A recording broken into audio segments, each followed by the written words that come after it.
नमस्कार, मैं हूं राम विश्वकर्मा। आप देख रहे हैं Navbharat times.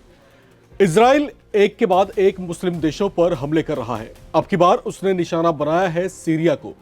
Israeli defence force ने सीरिया के दमिश्क में भीषण हमले किए, जिसमें अब तक 13 लोगों की मौत की पुष्टि हो चुकी है, जबकि बड़ी संख्या में सिविलियंस घायल हुए हैं। इन हमलों का सबसे ज्यादा असर बेत जिन में दिखाई दिया। सबसे ज्यादा मरने वाले लोग भी इसी इलाके से ही हैं। इजरायली हमले के बाद सीरियाई विदेश मंत्रालय ने इस पर कड़ी प्रतिक्रिया देते हुए इसे पूरी तरह से वॉर क्राइम करार दिया है।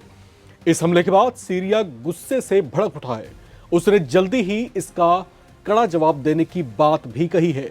सरकारी एजेंसी सना की ओर से जारी सूचना के मुताबिक इन तनावपूर्ण हालात में इजरायली सेना की पूरी तरीके से निगरानी जारी है, जबकि सीरिया की अंतर्राष्ट्रीय रेखा का उल्लंघन करते हुए बड़ी संख्या में इजरायली ड्रोन सीरियाई इलाकों में मंडरा रहे हैं।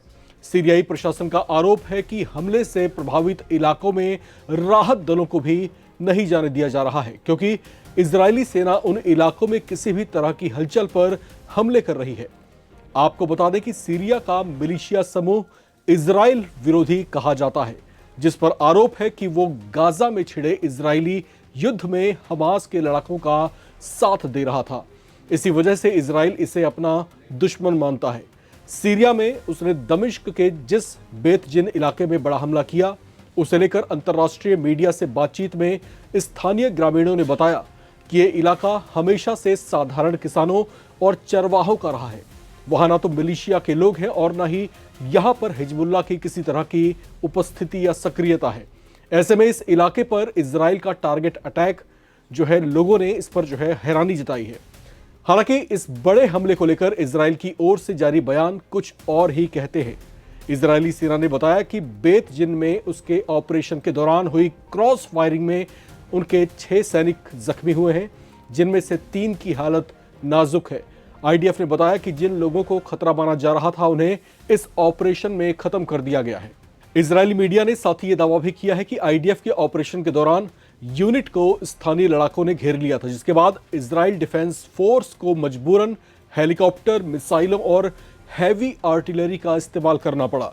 इजराइल की ओर से सीरिया को पहले भी इस तरह से कई बार निशाना बनाया गया है। कुछ महीने पहले आईडीएफ ने सीरिया के जिस दक्षिणी प्रांत स्वेद में इसी तरह का सरप्राइजिंग अटैक किया था।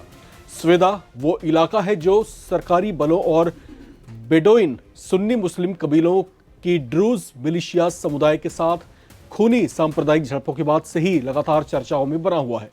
इजराइल ने सीरियाई सरकार के टैंक्स पर हमला किया था और उन्हें ड्रूज अल्पसंख्यकों पर हमले करने से रोका था।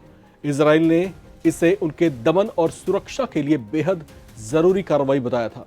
इजराइल ने सीरिया के दक्षिणी प्रांत स्वेदा में हवाई बमबारी के अलावा राजधानी दमिश्क में मौजूद सीरियाई सेना के मिलिट्री हेडक्वार्टर के एंट्री गेट पर भी उस दौरान बड़ा अटैक किया था, जिसकी वीडियोस भी उस समय जारी की गई थी।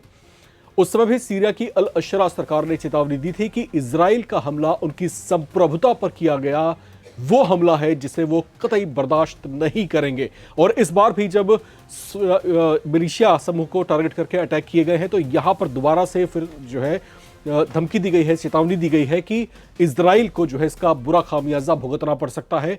उस पर इसी तरह का काउंटर अटैक जल्दी ही उनकी ओर से देखने को मिलेगा।